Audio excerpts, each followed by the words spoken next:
That story happened in my senior year. My girlfriend and I both spent time studying in the library every day. One day she offered to take a day off to prepare my birthday gifts with her.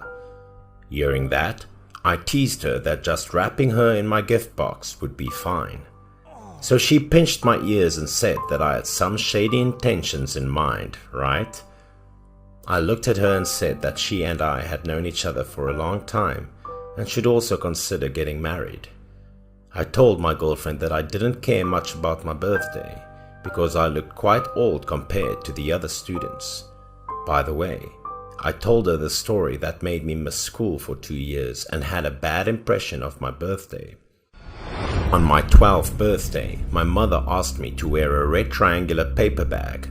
She said that the year was my year and told me to wear it every day, shouldn't tear it or lose it. Although I didn't like it very much, I still obeyed my mother's orders to wear a string with a red paper bag around the neck. Then I rushed to play with my friends. My friends and I gathered to play marbles together. When it was my turn, something embarrassing happened. When I crouched down, my red underwear was revealed. One of the guys in the group noticed and pulled my pants off. The group kept laughing at me, saying that I had a problem with my gender and thought I was an idiot. I held at him that I wasn't an idiot and told them I wore red underwear because this year was my year and my mother made me wear it.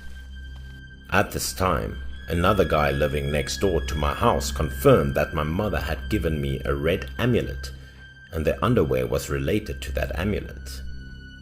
So he teased me and begged me to show the amulet on my neck. A few other friends also came and said they wanted to see my amulet. So I took off the amulet chain around my neck. My friends had never seen such amulets, so they all found it very strange. By the way, I was also joking that this amulet could help see ghosts. Wow. But unexpectedly, they believed my lie to be true. They came closer and took a closer look. I was afraid that if my friend held it too hard, it would tear my amulet, so I quickly got it back. But he lunged forward to snatch the amulet from my hand. I showed an unpleasant attitude, saying that this was not for fun. If the amulet was broken, I would be scolded by my mother. But that boy wanted to get my amulet, so he asked me to play marbles. He bet on 3 of the latest comic books in exchange for my amulet. After hearing that, we were all surprised.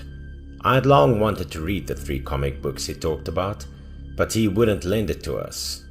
With the instigation of other friends, I began to think. Yes, wasn't this amulet just a red paper bag? Therefore, he and I would decide whether to win or lose in the game of marbles. But unfortunately, I lost the necklace to my friend because, well, I lost. Looking at his proud appearance, I felt very uncomfortable. Without the amulet, I was just afraid of being scolded when I got home. After the amulet was taken by my friend, I had to walk home.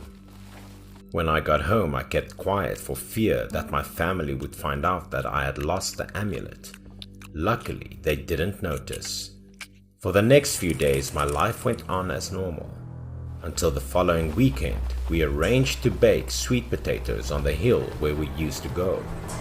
When everyone was busy building a fire, my friend discovered something. He said he saw a coffin. He ran over and took a closer look. It was a broken coffin. It seemed to have been trapped by a landslide caused by heavy rain 2 days ago. Although curious, the stench emanating from the crack in the coffin lid made us nauseous. We were starting to get a little scared, but my friend didn't want to leave.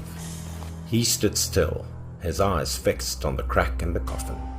Suddenly he turned his head and said with a worried look that he wanted to see what was inside the coffin. I advised him not to be so stupid, but he ignored me and still insisted on pulling it out, so I left, ignoring him. Seeing me ignore him, he aimed at my shame point with his red underwear. He said that I was only a coward. He also said that my amulet was fake, that I was just a liar, and that even our family lied. Frustrated, I turned around and told him that I wasn't afraid of what was inside the coffin and would open it with him to see what was inside. The two of us struggled for a long time and couldn't move the coffin because most of the coffin was still in the ground, and there was also a lot of dirt on top of it. The two of us continued to pull the coffin lid. Suddenly, the piece of wood he was pulling came loose. Before he could prepare, he lost his balance and fell backward. Fortunately, there were no serious problems. The coffin board was casually thrown aside by him. Looking at the pointed end of the board gave me chills. In the coffin, there was an opening big enough for us to get in. I could even try to glimpse the corpse inside. My friend remained unafraid and said he wanted to go inside to find out. In the blink of an eye, he jumped inside and urged me to follow. It was very dark inside, and the smell was disgusting. This coffin was just enough for the two of them to get in, but there was no room to turn around. I felt a dead body in front of me, so I was extremely worried. After struggling for a while, we finally hit a spark. My friend was not afraid at all. Although the light of the match was limited, we could still see the contents of the coffin. We were suddenly stunned by the sight before us, which was a shriveled woman's body. Because he was so scared, the match in his hand fell. Even more frightening, we saw between the legs of that woman still a dead baby. It was only partially protruding from the woman. Terrified, we all felt short of breath and quickly climbed out of the coffin. Seeing the two of us crying while running, the other two friends thought we saw zombies. They quickly asked us what happened. The friend described the situation in the coffin to them while I was breathing heavily next to it. It was probably the fastest run of my life. The potatoes were cooked. They invited us to eat baked sweet potatoes while comforting us. We looked at the two sweet potatoes that had been baked to the point of shriveling like the corpse we just saw now, so we both ran away and vomited. That night, because I was still haunted by the story in the afternoon, I couldn't eat dinner. Then I went to my room to go to bed early. At midnight, I had a high fever again. I was tired and I was dreaming. Suddenly, I found myself not in bed, but locked in a wooden box. It felt like being in a coffin. Someone next to me shouted, making me dumbfounded. I saw a woman with a pregnant woman lying next to me, screaming while banging on the board above. Suddenly, my view turned to the outside and I saw a large group of villagers gathered. I seemed to understand the problem. This woman was being buried alive by the men in the village. When the last piece of land was filled in, the woman's screams could barely be heard outside. More frightening at this time, the woman seemed to be about to give birth, holding her belly and crying in pain. But the oxygen in the coffin was getting weaker and weaker. At this point, the woman seemed to have exhausted all her strength. The scene was so real that I was so scared. I could only cover my eyes with my hands.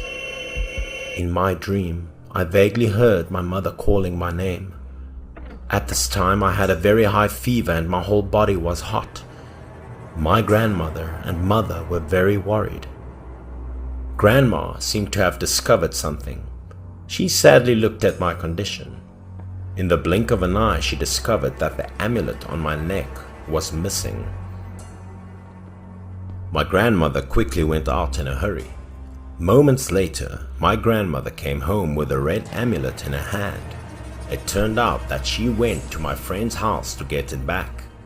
Although annoyed, I still tried to ask my grandmother about the amulet. She said this amulet was very important to me. It helped me to exercise and not be invaded by evil spirits. Then I put on the amulet and fell into a deep sleep. After taking the cold medicine, I immediately fell asleep. The following morning, my condition was basically recovered. Because I didn't eat yesterday, now I ate like a hungry ghost.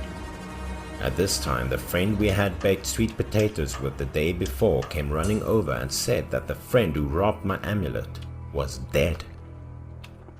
I was stunned as soon as I heard that. I broke out in a cold sweat. I wondered if the female zombie in my dream killed him. My friend said he fell from a tree and died.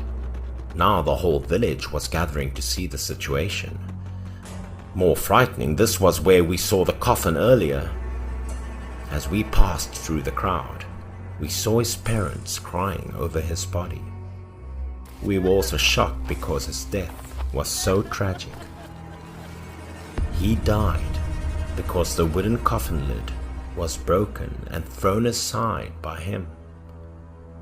Unexpectedly, his sharp piece was located under the tree where he took the bird's egg. The elders of the village proceeded to bury his body. My grandmother said that the amulet was my own. Even if he wore it, it wouldn't work. After hearing my story, my girlfriend was amazed. She thought it was a story I made up to comfort her. It sounded like a myth, but in reality, I was only saying what I had witnessed with my own eyes.